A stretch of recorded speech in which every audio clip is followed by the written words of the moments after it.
Dos hermanas, dos reinas. A primera vista, las hijas de Enrique VIII no podrían ser más diferentes. La relación entre Elizabeth y María es muy difícil de leer. Para empezar, hay una enorme diferencia de edad. La infancia de María estuvo impregnada de la Iglesia Católica. Todo en su vida giraba en torno a la religión. Elizabeth tuvo una educación protestante, por lo que María parecía tal vez un poco anticuada, por completo opuesta a ella en cuestiones de religión. La sociedad de los Tudor en la época de su gobierno no estaba preparada para aceptar a una mujer soberana. Inglaterra es una sociedad patriarcal. Se cree que las mujeres se rigen por sus emociones más que por la razón. Son en gran medida el sexo débil.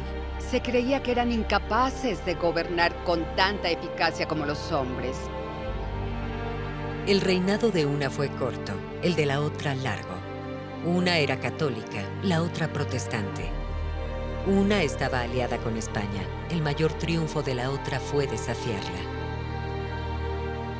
No hay duda de que Elizabeth consiguió aprender de los errores de María y tomar su ejemplo. La decisión de Elizabeth de no casarse es una decisión pragmática y calculada. Ya había visto lo mal que le podría salir con María. Es el tipo de reina que hizo cambio antes de que se inventara el cambio. Y una de las cosas en las que tuvo tanto éxito es en borrar el legado de María. Mucha gente olvida el hecho de que en realidad María fue la primera reina de Inglaterra coronada. Una fue apodada como María la Sangrienta, la otra fue celebrada como la Reina Virgen. Pero es más lo que une a estas hermanastras de lo que muchos creen. María y Elizabeth, una historia de dos hermanas.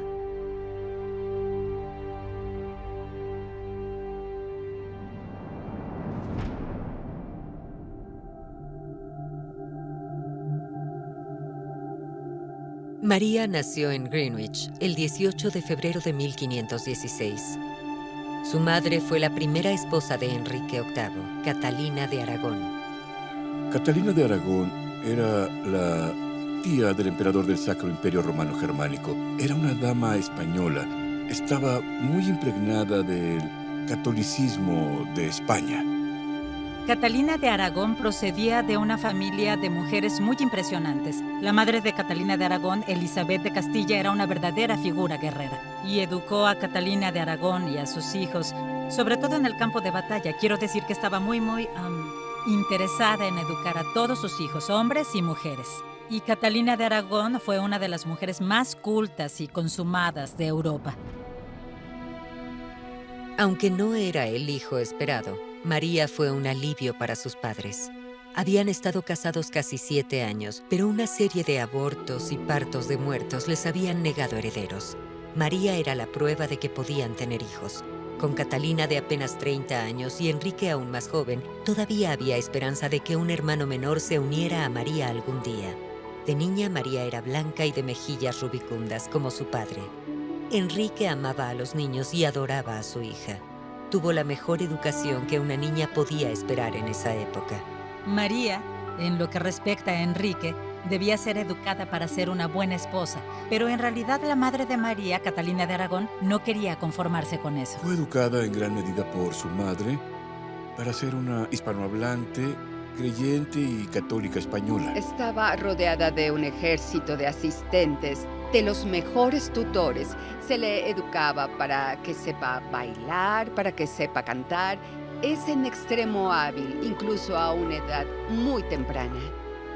En realidad es hasta 1525 cuando María es enviada a Ludlow como princesa de Gales de facto, con la intención de gobernar Gales para su padre, por lo que recibe una educación formal adecuada en cosas como el latín y el griego y la estrategia, cosas que se necesitan para ser una monarca. La educación de María la situó en una posición excelente. Creía que era tan inteligente como cualquier hombre. Creía que tenía las habilidades, el intelecto de su padre y también la reflexión, la consideración y el conocimiento religioso de su madre. Por encima de todo, su educación era la preparación para su futuro como novia real. Una princesa era un bien valioso en la Europa del siglo XVI. Los matrimonios concertados podían hacer o romper tratados y alianzas, podían cambiar el curso de la historia. Si eras un rey en el siglo XVI y tenías hijos, estos tenían dos funciones. Si tenías un hijo, su función era sucederte y ser gobernante fuerte y masculino. Si tenías una hija, era una moneda de cambio. Y María era una ficha bastante valiosa para un buen postor. Cada vez que Enrique VIII decidía hacer un tratado de paz o un tratado de comercio con otro monarca, solía decir: puedes tener a mi hija, puedes ser tu esposa. Y era un premio increíble. Se comprometió varias veces con diferentes príncipes de Valois, se casó con los Habsburgo un par de veces, pero en realidad se trataba de una maniobra política dinástica. No necesitaba estar grabada en piedra. La primera vez que fue prometida tenía 2 años. Muy joven, pero era un símbolo de alianza. Y así, desde una edad muy temprana, ella era ese peón en un juego de diplomacia europea en realidad. Durante la adolescencia de María, su vida cambiaría para siempre. En 1625, su amada madre Catalina cumplió 40 años. Esto solo confirmó lo que parecía probable desde hacía tiempo, que nunca le daría a Enrique el hijo que deseaba. Enrique tenía un deseo frenético de tener un hijo. Tenía una fijación con eso. Se puede entender por qué. Llevaba casado desde 1509, desde el principio de su reinado, así que fueron varios años de decepciones. Y hay que recordar que Enrique VIII era solo el segundo rey Tudor. Tenía trabajo que hacer para asegurar la dinastía. Es importante que pensemos en la dinastía Tudor sin retrospectiva y entendamos que durante mucho tiempo fue bastante precaria. Enrique estaba rodeado de enemigos. Lo odiaba Escocia, Gales, Irlanda, Francia, España, el emperador sagrado romano. Todos ellos competían por obtener el trono. Todo dependía de la sucesión. El trabajo principal de un monarca era preservar la dinastía, transmitir la dinastía, porque de lo contrario habría una guerra civil. Para Enrique era muy importante no solo tener un heredero varón, sino que con suerte 2 o 3. Se obsesionó tanto con tener un hijo que se alejó de todo. Toda su mente estaba centrada en tener un hijo. No había nada más que le importara.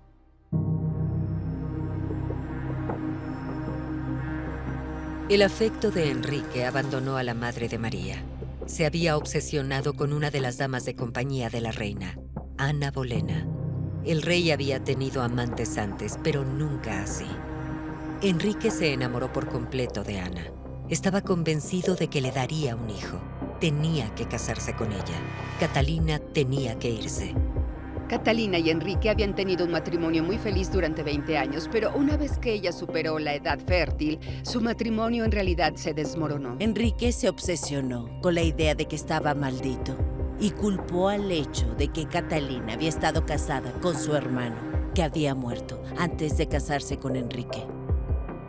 Enrique decidió que este versículo en particular del libro del Levítico significaba que su matrimonio era incesto y que por lo tanto se le debía permitir declarar que el matrimonio era nulo. No tuvo lugar. Hubo tremendas discusiones al respecto entre los diversos eclesiásticos involucrados. Catalina se negó a cooperar y el Papa no estaba dispuesto a conceder la anulación. El proceso se prolongó durante casi una década. La adolescente princesa María quedó atrapada en medio. Enrique decidió acabar con la resistencia de Catalina. En mayo de 1531 prohibió a María ver a su madre. El rey decretó que solo podían verse si ambas declaraban su apoyo a la anulación. Fue algo cruel que Enrique impuso a una hija a la que antes adoraba. Y no surtió efecto. Catalina seguía sin doblegarse.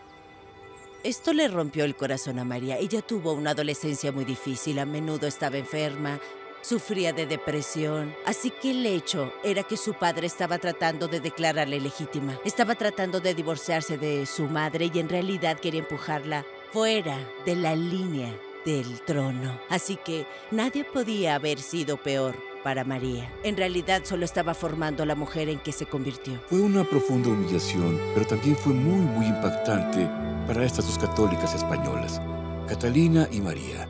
Ver la salida que Enrique eligió se puso del lado del floreciente movimiento del protestantismo. algo que siempre había odiado y denunciado. Tan decidido estaba el rey a asegurar su anulación, que el antes devoto católico Enrique rompió con la Iglesia romana. Se declaró jefe supremo de la Iglesia en Inglaterra. El nuevo arzobispo de Canterbury, Thomas Cranmer, no tardó en concederle la anulación. En enero de 1533, Enrique se casó con Ana Bolena. Ella ya estaba embarazada. Ese verano fue coronada reina de Inglaterra en una fastuosa coronación. Pocas semanas después, Ana entró en proceso de parto. El 7 de septiembre dio a luz, no al hijo que había prometido a Enrique, sino a una hija, Elizabeth. A pesar de esta decepción, Elizabeth fue un deleite para sus padres. Era la prueba para la corte, para Inglaterra y para toda Europa de que Ana era fértil y de que la semilla de Enrique era fuerte, y seguro no tardaría en nacer un hijo para la pareja. La llegada de una hermanastra no era motivo de celebración para María, sino que anunciaba una nueva fase en su humillación. El 7 de septiembre de 1533 nació en el Palacio de Greenwich la segunda hija de Enrique VIII, que recibió el nombre de Elizabeth en honor a la madre del rey y fue declarada alta y poderosa princesa de Inglaterra. Pero el nacimiento supuso un descenso y una humillación para la hermanastra de Elizabeth, María, de 17 años. María era ahora una hija ilegítima y olvidada. Enrique ordenó retirar toda clase de insignias de honor a María y a su casa. Perdió su estatus, perdió su propia libertad, le quitaron todos los adornos y reconocimiento de princesa. María no solo fue desplazada, no solo fue despojada del título de princesa de Gales, sino que fue humillada por su padre. La hicieron ir a trabajar como dama de honor en la corte de su hermana menor. Elizabeth era una princesa, Elizabeth era la heredera, Elizabeth era la que tenía la maravillosa corte. Y de hecho, utilizaron a María como la dama de compañía de Elizabeth cada vez más. Había una presión implacable sobre la adolescente para que admitiera que era ilegítima, para que reconociera a Ana como reina y a Elizabeth como heredera. Era una época miserable para María, y las cosas estaban a punto de empeorar. El 7 de enero de 1536, su madre, Catalina, murió en el castillo de Kimbleton, en Huntingdonshire. Sus partidarios sospecharon que se trataba de un asesinato. Los rumores de envenenamiento se extendieron por todo el país, pero Catalina llevaba tiempo enferma. Hasta el final, se negó a reconocer el nuevo matrimonio de Enrique. Catalina siempre insistió en que era la verdadera reina de Inglaterra. El rey también había cumplido su palabra. Madre e hija nunca se reunieron. Y la crueldad de Enrique hacia María no cesó con la muerte de su madre. También le negó el permiso para asistir al funeral de Catalina. Fue un acto de increíble crueldad por parte de su padre, pero era un hombre que esperaba una sumisión absoluta y no le importaba cómo conseguirla. Cuando murió Catalina de Aragón, María se convirtió en la principal figura de la vieja religión, como se le llamaba, y así mientras se mantuviera al margen y se negara a reconocer el nuevo matrimonio de su padre, los católicos tradicionales tendrían una defensora. De obligar a María a someterse a Enrique, esa imagen rebelde que representaba a María podría haber sido neutralizada. En la corte, el rey y la reina celebraron la muerte de Catalina. La niña Elizabeth fue paseada con orgullo en público, pero el triunfo de Ana duró poco. En pocos meses cayó en desgracia y del poder. Acusada de adulterio, incesto y traición, Ana Bolena fue ejecutada en la Torre de Londres el 19 de mayo de 1536. Ana Bolena cayó porque no pudo darle un hijo a Enrique. Y cada vez más Enrique se cansaba de ella. Todo lo que había encontrado bastante atractivo en ella como amante no lo encontraba como esposa. Después de haber hecho todo lo posible para anular y luego disolver por la fuerza el matrimonio entre Catalina de Aragón y él y establecer la Iglesia de Inglaterra, pronto se desenamoró de Ana Bolena. Ana es acusada de adulterio con su músico Mark Smeaton y con varios nobles de la corte, incluido su hermano, y todos son enviados a la torre. Enrique, que en ese momento buscaba una salida y fue maniobrado por las facciones de la corte, termina aceptando esos cargos y por supuesto Ana Bolena es ejecutada. Enrique ya estaba enamorado de la que sería su tercera esposa, Jane Seymour. se casaron pocos días después de la ejecución de Ana Bolena. Fue en ese momento cuando María al fin cedió. Todavía de luto por su madre, estaba desesperada por recuperar el amor de su padre y tenía miedo de lo que pudiera hacerle. Reconoció a Enrique como cabeza de la Iglesia de Inglaterra y reconoció que era hija ilegítima de un incesto. María lo lamentó durante el resto de su vida. La recompensa por su sacrificio fue escasa. Se le permitió volver a la corte, pero la nueva acta de sucesión no restituyó a María como heredera, sino que despojó a la hermanastra de María de sus títulos y su estatus, y convirtió a cualquier hijo de la nueva reina Jane Seymour en el siguiente en la línea de sucesión al trono. Ese niño llegó en otoño de 1537. Enrique consiguió por fin lo que tanto había anhelado, un hijo, Eduardo.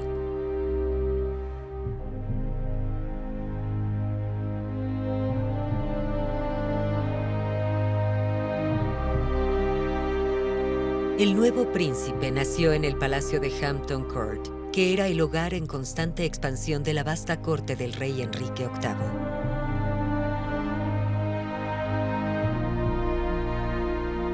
Estaba encantado, estaba emocionado, todo había sido reivindicado. Y las dos hermanas, bueno, ya ni las recordaba. Son irrelevantes, son miembros de la corte, pero no tenía más interés en ellas. Toda la corte estaba sobre Eduardo. El nacimiento de Eduardo fue en realidad una de las mejores cosas que les pasó a Elizabeth y María porque les quitó la presión. El nacimiento de Eduardo fue una fuente de unidad para las dos hermanas. Ya tenían su ilegitimidad tal y como las veía Enrique, pero ahora tenían un hermano y había toda la expectativa de que eso significara que ninguna de las dos hermanas sería reina, así que si hubieran sentido cierta competitividad entre ellas, eso tal vez se habría disuelto. Elizabeth comienza a recibir cierto grado de educación en su propia casa y de hecho más tarde se unirá a la casa de su medio hermano y recibirá una educación mucho mejor. Y luego María es invitada de nuevo a la corte, por lo que pasa mucho más tiempo en la corte con Jane Seymour. Se reencuentra con su padre, por lo que su fortuna toma un enorme impulso. La reina Jane murió poco después del nacimiento de Eduardo. Otras 3 esposas seguirían para el rey durante la siguiente década, pero no hubo más hermanos para María y Elizabeth. Durante el resto de la vida de su padre compartieron el mismo estatus incierto. Enrique VIII murió el 18 de enero de 1547.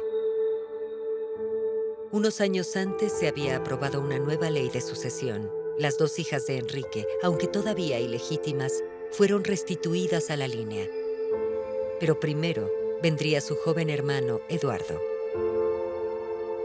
Eduardo llegó al trono cuando era muy joven y tuvo lo que llamamos regencias protectorados, más o menos una sucesión de hombres poderosos manejando los hilos.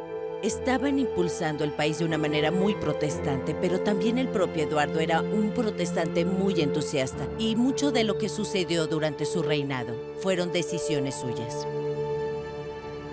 Fue descrito como un niño lujurioso, bien alimentado. Solo hay que mirar los primeros retratos de él para ver que estaba prosperando. Era muy deportista, era buen jinete, un buen atleta. Aspiraba, como lo había hecho su padre, a luchar en torneos. No hay pruebas para suponer que fuera un debilucho en ningún sentido. Los historiadores han identificado cada vez más que a pesar de que Eduardo era todavía un niño rey, poco a poco se fue convirtiendo en alguien más interesado y capaz y con ganas de afirmarse, por lo que el rey sigue siendo una figura importante a pesar de ser un niño. El reinado de Eduardo VI sería una época difícil para las 2 hermanas. La adolescente Elizabeth fue colocada en la casa de la última esposa de Enrique, Catalina Parr. Allí se cree que fue abusada sexualmente por el nuevo marido de Parr, Thomas Seymour. María, por su parte, se enfrentó al gobierno de su hermano por sus reformas religiosas. Rechazó los nuevos libros de oración ingleses. En su casa se mantuvieron las tradiciones de la antigua religión. Se enfrentó al consejo durante gran parte del reinado de Eduardo por su derecho a que se haga misa católica en su casa. Eduardo le dijo, te someterás a mí, soy el rey. Y María dijo, eres mi hermano pequeño, te aseguro que no voy a aceptar órdenes de ti. tuvieron este tipo de peleas. María no era una persona blanda y hubo una Navidad terrible en la que tuvieron una discusión delante de toda la corte y ambos rompieron a llorar por la religión, por el hecho de que María no creía, pensaba que lo que él creía estaba mal y él pensaba que lo que ella hacía en la misa católica estaba mal. No había manera de encontrar un punto medio entre ellos. El reinado de Eduardo VI sería corto. A principios de 1553 cayó enfermo. El 6 de julio de ese año, el rey de 15 años murió. La muerte fue mantenida en secreto por su gobierno durante días. Había un plan para fijar la sucesión. Eduardo era más que consciente de que María estaba esperando su muerte y tenía toda la intención de restaurar el catolicismo, así que todo el trabajo que se había hecho en establecer la iglesia protestante iba a ser deshecho. Eduardo no tenía tiempo de ir al Parlamento, estaba demasiado enfermo. Así que, en el mes de abril anterior a su muerte, escribe el dispositivo para la sucesión que excluye a sus dos hermanas, María y Elizabeth, de la línea de sucesión. Cambió la sucesión para asegurar que su prima hermana, Lady Jane Grey, que por casualidad estaba casada con el hijo de su protector, el gran y poderoso Northumberland, quien era una chica de la que nadie había oído hablar y que él pensó que aseguraría la sucesión. Sería un país protestante por los siglos de los siglos. La acción de Lady Jane Grey fue un golpe de estado protestante. De eso se trataba. La noticia de la muerte del rey se extendió. Desde sus vastas propiedades en Anglia Oriental, María comenzó a levantar un ejército. Inglaterra estaba al borde de la guerra civil. En el verano de 1553, Inglaterra estaba en crisis. Su rey niño, Eduardo VI, había muerto. Pero ¿quién gobernaría después de él? En sus últimos días, Eduardo había ungido a su prima adolescente, Lady Jane Grey, como su sucesora. El rey protestante esperaba excluir a su hermana católica, María, de la herencia de la corona. Unos 3 días antes de la muerte de Eduardo, María cabalga a la corte para ver a su hermano y, creyendo que, ya sabes, él estaba enfermo, ahora estaba mejor y a ella la invitaron a la corte. Iba a ser apresada y encarcelada para que Lady Jane ascendiera al trono. Habían subestimado a María. Llegó hasta Hertfordshire y recibió ayuda de un partidario en la corte diciendo que no fuera, que había un plan para poder atraparla. No tuvo buena suerte en su vida, pero esto fue bastante suerte. Uno de sus partidarios cabalgó a través de la noche y llegó hasta ella y le dijo que era la reina de Inglaterra. Se dio la vuelta, cabalgó con todos sus partidarios hacia Anglia Oriental y comenzó a reunir a sus tropas. Era una zona en la que María había tenido extensas propiedades, por lo que podía contar con un gran apoyo. Ella pensó que esta era su oportunidad. Su fe la había protegido durante toda su vida para ocupar su lugar en el trono y restaurar el catolicismo, así que esta era, en definitiva, su misión divina. María estaba por completo decidida y preparada para luchar por su trono si era necesario. Y ahí fue donde entra esta actitud Tudor, testaruda y obstinada. El 10 de julio, el Consejo de Eduardo, liderado por el ambicioso duque de Northumberland, declaró a Lady Jane reina de Inglaterra. El Consejo parecía tener todas las cartas. Tenían Londres, su torre y su arsenal. Northumberland se dispuso a reunir fuerzas para apresar a las hermanas de Eduardo, María y Elizabeth. En el momento en que se fue, toda la gente empezó a decir, es en verdad una buena idea. El consejo privado entró en pánico. Cuando es proclamada reina, hay un silencio sepulcral en todo Londres. Es una experiencia espeluznante que nadie aclama a la reina Jane. La vieron como lo que era, una usurpadora, aunque involuntaria. Querían que la hija de Enrique VIII fuera reina. El pueblo quería que la persona correcta fuera reina. Y esa era María. No habría guerra civil, ni conflicto armado alguno. Mientras la asustada Jane esperaba en la Torre de Londres, la gente de todo el país declaró su lealtad a María en su lugar. Incluso el propio Northumberland se vio pronto obligado a afrontar lo inevitable. 6 días después de salir de Londres para arrestar a María, la reconoció como reina. De inmediato, María marchó hacia Londres para iniciar su reinado. Su hermana Elizabeth quedó en una situación precaria. Era la heredera de María. Podía ser una aliada o una amenaza. A principios de agosto, Elizabeth se reunió con su hermana en las afueras de Londres. La acompañaban 1000 jinetes. Sus caballeros deslumbraban con la librea verde y blanca de los Tudor. Era una declaración de apoyo a María, pero también un recordatorio del propio estatus y poder de Elizabeth. Juntas, las dos hermanas cabalgaron hacia Londres. Londres había estado esperando, había barrido las calles, había cubierto los edificios con tapices, y María entró con todo el aspecto de una reina. Estaba vestida toda de púrpura, colores reales, regios. Estaba engalanada con joyas y perlas. En verdad, se presentó de la manera más espectacular, para que la gente entendiera de inmediato que era el centro de atención. María no tenía presencia escénica. Era torpe, tímida, pero la llegada a Londres de esta legítima reina fue un espectáculo magnífico que iba a restaurar la paz y la unidad, seguida de su bien formada, alta y ya muy bella hermana Elizabeth. Tanto María como Elizabeth tenían un sentido muy agudo de que ambas eran hijas de Enrique. Había un sentido real de la legitimidad Tudor que corría por sus venas. Ahora bien, se trataba de una muestra de solidaridad. Eso es lo que se pretendía, mostrar la fuerza de la dinastía Tudor. Pero había algo que se cocía a fuego lento bajo la superficie de esta exhibición. Elizabeth era sobre todo una política y quería influencia política para sí misma y para proteger sus intereses. Y sabía que la mejor manera era lanzarse detrás de su hermana. Y cuando llegó, sí, se trataba de María la reina, pero también se trataba de Elizabeth detrás de ella, la segunda en la línea del trono. María fue coronada el 1 de octubre. Empezó como pretendía. Fue un servicio católico. Ella dejó claro desde el principio que quería que Inglaterra olvidara ese pequeño bache del protestantismo y volviera a ser un país católico. Cuando llegó al trono, la misa seguía siendo ilegal. No se podía celebrar una misa. Pero durante los siguientes años presionó con bastante suavidad para la reintroducción de las prácticas católicas. La principal obsesión de María Tudor era restaurar la fe católica en Inglaterra. Y fue ese objetivo el que determinó toda su vida política, toda su política exterior, todo. Estaban volviendo al catolicismo de su juventud.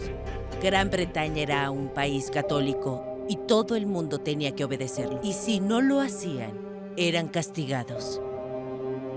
Pero si la fe católica iba a ser restaurada en Inglaterra, María necesitaría un hijo. Para ello necesitaba un marido. Su elección asombró a los consejeros y a la nación. El príncipe Felipe de España, heredero de la dinastía de los Habsburgo, que gobernaba gran parte de Europa. Se casaron el 25 de julio de 1554. Se habían conocido apenas 2 días antes. María siempre se enfrentó a una posición difícil cuando tenía que elegir a un novio. No puedes solo casarse con un súbdito, un inglés, porque sería elevado por encima de ella. Así que el resto de la nobleza no estaría contenta de seguirle. Y si se casa con un príncipe extranjero, pone a Inglaterra en manos de una potencia extranjera. Así que, en realidad, estaba condenada si lo hacía o no lo hacía. María tuvo el apoyo español cuando fue excluida del trono. Quería devolvérselo y, sobre todo, quería ser esta gran dinastía. Ser como su madre, la princesa española. Casarse una vez más con España, crear esta unidad, como su padre y su madre. Y en cierto modo era muy sensato. Era una fuerte unión dinástica con una potencia católica. El propio Felipe tampoco era un mal prospecto. Se redactó un tratado de matrimonio muy ventajoso, lo que podríamos describir como un prenupcial hoy en día, que decía que Felipe tenía poca injerencia en el gobierno, no podía introducir nuevas lenguas en el gobierno, no podía hacer nombramientos, no podía sacar a María del país, Inglaterra no podía ser arrastrada a sus guerras. Sin embargo, mucha gente temía que un matrimonio con España cuando María era una mujer significaría que Inglaterra sería engullida por el Imperio Español y que Felipe acabaría dirigiendo todo. La pobre María nunca comprendió este hecho.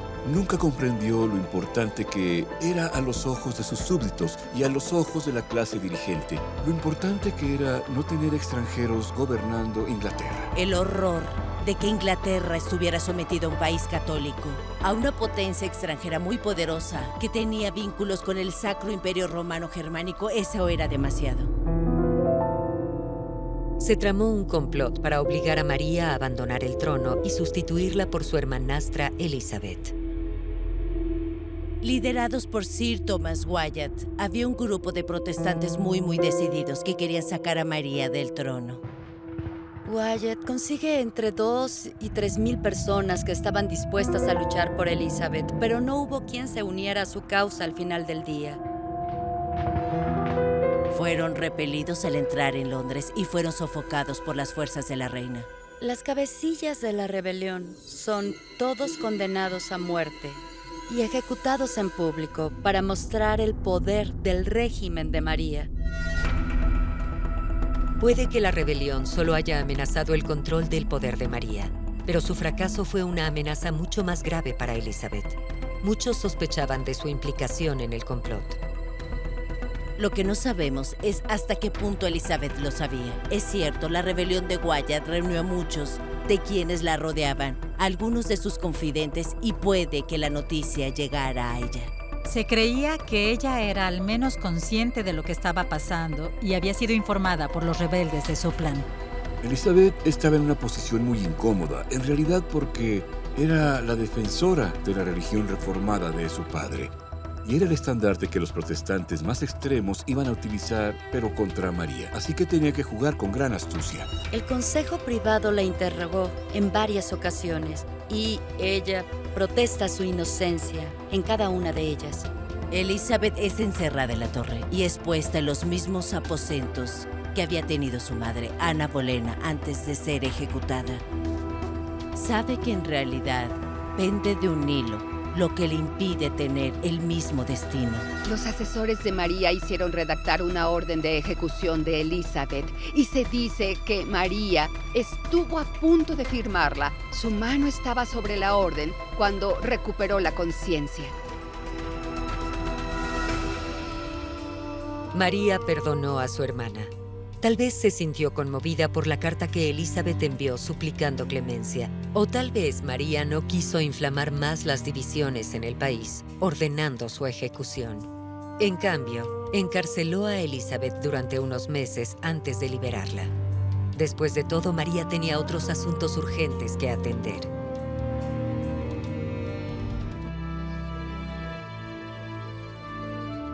A finales de 1554, el pueblo de Inglaterra había sido absuelto de su ruptura con Roma. La doctrina católica reapareció en las iglesias inglesas. Se restablecieron las órdenes religiosas y volvieron las leyes de herejía que permitían juzgar y ejecutar a los protestantes. María pasó a la historia como María la Sangrienta. Envió a muchos cientos de protestantes a las llamas, pero fue más brutal que sus predecesores. Yo no lo creo. El siglo XVI no destaca por monarcas bondadosos. María no es la única que ha matado a gente por su fe religiosa. Lo que fue notable en el reinado de María es la ferocidad de las quemas. El período de persecución fue pequeño. Y en unos pocos años, 287 hombres, mujeres y niños fueron quemados. María no esperaba que tuviera que quemar a tantos. En realidad pensó que unos pocos darían ejemplo al resto. Existe esta creencia en el siglo XVI de que si permites que un hereje viva, entonces serás condenado junto a ellos. Así que María tiene la responsabilidad y el deber de eliminar a estos herejes de Inglaterra. No se considera sed de sangre, se considera una necesidad. A finales de 1554, María quedó embarazada. La primavera siguiente convocó a Elizabeth a la corte para que pudiera presenciar el nacimiento. Era un niño que desplazaría a Elizabeth de la línea de sucesión y confirmaría a Inglaterra como nación católica. Todo iba a favor de María. Fue un momento de gran miseria para Elizabeth, para todos los protestantes, porque en realidad sentían que María iba a ganar lo que quería. Una sucesión católica, una Inglaterra católica para siempre. Pero por supuesto no resultó como estaba previsto. Y este supuesto embarazo resulta ser un embarazo fantasma. Siguió y siguió y siguió. Y todos esperaron en el juzgado la fecha prevista para el parto. pero no llegó ningún bebé. Entonces, María tenía que salir de su alcoba y enfrentarse a la humillación de decir, oh no, en realidad no estaba embarazada. Aunque toda Inglaterra, toda Europa había estado conteniendo la respiración esperando el anuncio del bebé. María nunca gozó de buena salud. Hay muchos informes de que tenía dolores de estómago. A menudo se sentía débil, se sentía enferma, incluso desde su infancia. Ahora bien, es muy posible que, de hecho, María sufriera cáncer de ovarios hasta el final de su vida. Esto habría explicado la hinchazón de su estómago que se tomó por un embarazo. La pobre María fue humillada, se le rompió el corazón. Y Elizabeth, bueno, volvió al juego. El falso embarazo lo cambió todo. El marido español de María, Felipe, se retiró. Dejó Inglaterra para ocuparse de otras crisis en el imperio de los Habsburgo. En septiembre de 1555 dejó Inglaterra y solo regresó unos meses antes de que María muriera. Cuando se fue, marcó el final de su matrimonio, lo cual fue doloroso para María. Era obvio para todos excepto para ella misma que él no la amaba y que se aburría de ella. María adoraba a Felipe, estaba obsesionada con él, pero sus sentimientos no eran recíprocos y él esperó al bebé. Y una vez que descubrió que no había, se enfadó bastante, se avergonzó bastante y se marchó furioso de vuelta a España para ver sus barcos en su lugar. Así que María se sintió muy humillada. No fue para nada el único contratiempo para María. Había esperado que una Inglaterra católica fuera bienvenida de nuevo al abrazo de Roma. En lugar de eso, el país estaba cada vez más aislado. Las guerras de los Habsburgo en Italia habían convertido al marido de María, Felipe, en enemigo del Papa, el austero y autoritario Pablo IV. El sueño de María de una Inglaterra unida a Roma estaba hecho trizas. Se acercaba a los 40 años. No tenía hijos y su marido estaba ausente. El futuro de Inglaterra parecía seguro. Era la protestante Elizabeth la que sería reina. El catolicismo volvía a estar amenazado. María entró en un declive mental y físico. A mediados de 1558, su mala salud era muy conocida. Y cada vez era más incapaz de hacer tanto como en los primeros años de su reinado porque su salud no se lo permitía. Creo que se pudo ver cómo se le iba el juicio. No podía distinguir a personas con diferentes puntos de vista. No sabía cómo hablar con una persona. Estaba empezando a perderse. Al país no le gustaba un monarca enfermo y débil. Sienten como un juicio sobre ellos y como pensaban que se estaba muriendo. Eso significaba que todo el mundo empezaba a pensar que tal vez era momento de trasladar sus lealtades a Elizabeth. Y María podía ver que esto ocurría. La gente mira al sol naciente más que al sol poniente, y por eso ves a los cortesanos trasladarse a Hatfield tratando de congraciarse con la nueva monarca esperada. La gente tenía la suficiente inteligencia como para darse cuenta de hacia dónde iba a ir el poder. Por lo que Elizabeth tiene un número creciente de personas en su corte, estaba reuniendo a sus partidarios a su alrededor. Solo 5 años después de su entrada triunfal en Londres, María murió el 17 de noviembre de 1558. Tenía 42 años. Elizabeth estaba bien preparada. Con su secretario Robert Cecil, puso en marcha sus planes. Fue la transición de poder más pacífica que Inglaterra había visto en más de un siglo. Elizabeth gobernaría durante los siguientes 45 años. Rechazaría las insinuaciones del viudo de María, Felipe. Haría retroceder a la Armada después de volverse contra España y supervisaría una época dorada de expresión cultural.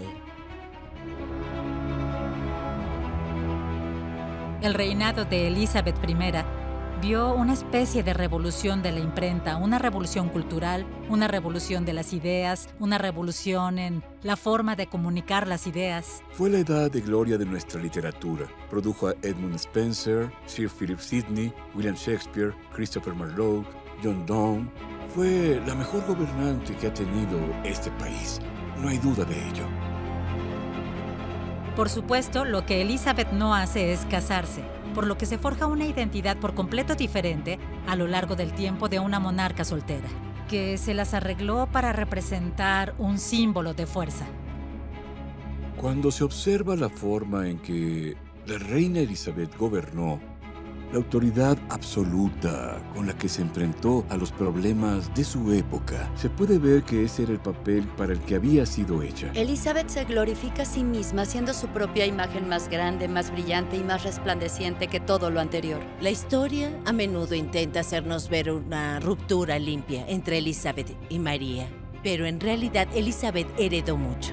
Es cierto, las cosas importantes y aburridas como la reforma fiscal y el desarrollo de la armada son cosas que María empieza a hacer. Ella asienta todas las bases. María estaba muy interesada en la expansión de los exploradores británicos. Los animó a ir a Rusia, al Báltico. Quería que fueran a América. Le entusiasmaban las exploraciones del norte, el paso del noroeste y cosas así. Elizabeth tomó lo que su hermana María había comenzado y lo hizo suyo. Pero durante el curso de su reinado nunca se casó y nunca tuvo hijos. La dinastía iniciada por su abuelo terminó con ella. No hubo más monarcas Tudor. La corona pasó pacíficamente al primo de Elizabeth, el rey escocés Jacobo VI. Este primer rey Estuardo de Inglaterra se encargó de que las dos hermanas, las dos reinas, María y Elizabeth, fueran enterradas juntas. Reposan en una tumba monumental en la abadía de Westminster. Pero las dos mujeres, diferentes en muchos aspectos, compartieron algo más que un lugar de descanso final. Cada una había sido una célebre heredera del reino. Cada una había sido una niña negada por su padre. Cada una había luchado durante el reinado de un hermano. Y cada una se había enfrentado al reto de gobernar como mujer. Fue María la que en realidad articuló por primera vez la soberanía femenina, la que habló de que una reina era la madre de la nación. Todas las cosas que se atribuyen más tarde a Elizabeth. Aunque no fuera un ejemplo brillante, tuvo que hacer ese duro trabajo inicial para convencer al pueblo de Inglaterra de que las reinas no eran algo malo. María aprueba una ley que dice que las reinas regentes tienen toda la autoridad de los reyes. Elizabeth se beneficia de eso, ya sabes, nadie cuestiona su poder y autoridad porque su hermana ya estuvo allí y estableció lo que una reina regente puede y no puede hacer. Ambas demostraron que una mujer podía hacer el trabajo igual de bien que un hombre y eran igual de inteligentes y estaban igual de abiertas a la intriga política y al engaño político. Sin ellas, no tendríamos a Victoria, no tendrías a Elizabeth II. Siempre tendríamos esa idea de que una mujer sería inferior a un hombre en lo que respecta a la monarquía.